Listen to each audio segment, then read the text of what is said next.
Hey there guys, my name is Marcus, and in this video I will show step-by-step process how you can easily choose which folders will appear on the start menu in Windows 11.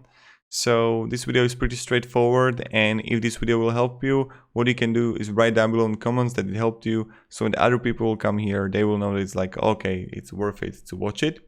Now what you want to do is pretty straightforward. Go to the bottom, on the right click on start, click settings, then click on personalization, and when you're going to click on a personalization,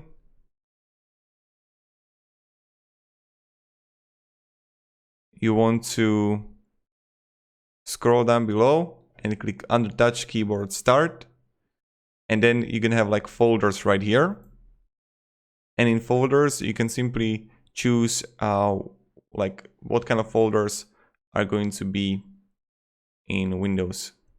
So I can click File Explorer,